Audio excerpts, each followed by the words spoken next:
राष्ट्रीय प्रवक्ता राजकुमार भाटी को इस परिचर्चा में आमंत्रित करता हूं। भाटी जी, आपने जो दादरी में रैली की समाजवादी पार्टी ने, उसका क्या संदेश देना चाहते हैं? क्या गुर्जर कम्युनिटी को जोड़ने का मकसद है या फिर कोई और सियासी संदेश दादरी की इस रैली के जरिए आप लोगों ने दिया है? देखिए, दादरी में जो समाजवादी पार्टी की रैली हुई वो थी समाजवादी समानता भाईचारा रैली।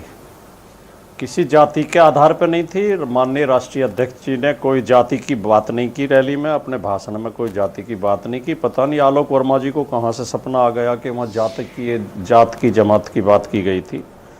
हमारे नेता ने तो साफ तौर पर कहा कि जो भी पीड़ित हैं, दुखी हैं, अपमानित हैं, चाहे वो किसी जाति वर्ग का हो, हर जाति में गरीब लोगों का शोषण होता है और हम उन सबकी आवाज़ उठाएंगे जिनके साथ अन्याय हो रहा, जिनका शोषण हो रहा। जैसे जेवर एयरपोर्ट का ही आप जिक्र कर लें, जेवर एयरपोर्ट में जिन किसानों की ज़मीन एक्वायर हुई है वो अब तक आंदोलन कर रहे हैं, उन्हें पूरा मुआवजा नहीं मिला है। किसानों को मुआवजा कम देना पड़ा, इसलिए गाँवों को शहर घोषित कर दिया गया है।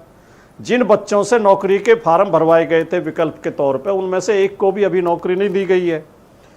जो माननीय प्रधानमंत्री जी की रैली जेवर में हुई, उस रैली के लिए पुलिस ने जबरन बसें लगाकर जो लेबर काम कर रही थी, बिल्डरों की जो सड़कें बना रही थी, बिल्डिंग बना रही थी, जगह जगह काम चल रहे थे, पुलिस ने डंडे के बल पर लेबर को बसों में भर भर के वहाँ भेजा। कई फैक्ट्रियों की छुट्टी करा दी गई, उनकी लेबर भर के रैली में ले जाई गई। कई स्कूल कॉलेजों की छुट्टी करा दी गई। 200 बसें गलगोटिया यूनिवर्सिटी पर लगाई गई, जो आज के समय की सबसे बदनाम यूनिवर्सिटी है, जिसने भारत का माथा पूरी दुनिया के सामने झुका दिया। उस बदनाम यूनिवर्सिटी में 200 बसें लगाई गई और वहाँ पर पुलिस खड़ी होकर व्यवस्था करा रही थी उन्हें भरवाने की। तो जेवर की रैली प्रायोजित रैली थी माननीय प्रधानमंत्री जी की, और दादरी की रैली स्वतः स्फूर्त रैली थी।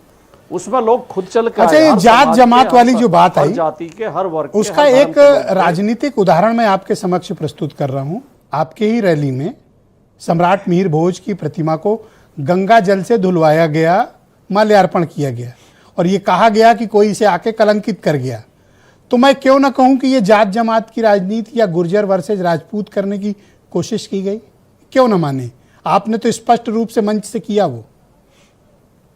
नहीं, पहली बात तो गंगा जल से धुलवाया नहीं गया, गंगा जल से अभिषेक किया माननीय अखिलेश यादव जी ने। पहले पुष्प अर्पित किए, फिर गंगा जल से अभिषेक किया, धुलवाया नहीं गया।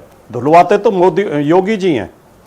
योगी जी मकान धुलवाते हैं, जिसमें से ओबीसी मुख्यमंत्री निकला हो जिस मकान से, उस मकान को योगी जी धुलवाते हैं। सर, अभिषेक कर लो या गंगा जल अर्पित कर लो, पर किया तो आपने ना। पूजा करने चल जाओ, उस मंदिर को गंगा जल से धुलवाते हैं। तो प्रतिमा को अभिषिक्त किया गया था। दूसरी बात, अभी कल ही मेरठ में जाट महाराजा सूरजमल की प्रतिमा का अनावरण हुआ, उसमें से जाट शब्द हटवा दिया। जाट कम्युनिटी नाराज है, वो धरने पर बैठे हैं, वो आंदोलन कर रहे हैं। यही काम यहाँ दादरी में मिहिर भोज, सम्राट मिहिर भोज, गुर्जर प्रतिहार सम्राट उनके नाम के साथ हर जगह आता है। इतिहास की कोई किताब उठा के आप किसी इतिहासकार की पढ़ लें, उसमें लिखा होगा गुर्जर प्रतिहार सम्राट मिहिर भोज। अक्षरधाम में दिल्ली में उनकी प्रतिमा लगी हुई है, जिसका अनावरण माननीय प्रधानमंत्री, तत्कालीन प्रधानमंत्री अटल बिहारी वाजपेयी जी ने किया था। उसके शिलापट पर लिखा हुआ है गुर्जर प्रतिहार सम्राट मिहिर भोज जी। दिल्ली में एक बहुत बड़ी रोड का नाम साहब सिंह वर्मा जी जब मुख्यमंत्री थे, बीजेपी के ही मुख्यमंत्री थे, उन्होंने नामकरण किया था, उस पर लिखा हुआ है गुर्जर प्रतिहार सम्राट मिहिर भोज मार्ग। तो ये उनके नाम में शामिल है, वो उनका टाइटल है। योगी जी इतने जातिवादी व्यक्ति हैं कि उन्होंने गुर्जर शब्द के ऊपर कालिक पुतवा दी थी वहां। तो माननीय अखिलेश यादव ऐसा जी कुछ लोगों का मत है टिप्पणी की ना कुछ और अलग। सम्राट मिहिर भोज राजपूत समाज से थे, ऐसा कुछ लोगों का कहना है। नहीं, कुछ लोगों का मत ये होने लगा कि मैं आदमी नहीं हूं, हिरन हूं, तो क्या आप मान लेंगे? मैं क्यों मानूंगा? मत ऐसा हो, आप एक हैंडसम आदमी है, मैं आपको आदमी ही मानूंगा। नहीं है, हिरन है, तो क्या आप मान? आप एक हैंडसम व्यक्ति है, मैं आपको हिरन क्यों कहूंगा? आप आदमी कहूंगा आपको। तो ऐसा ही तो कर रहे हैं बीजेपी के लोग। मैं कह रहा हूं हर इतिहासकार की पुस्तक में आपको लिखा मिलेगा गुर्जर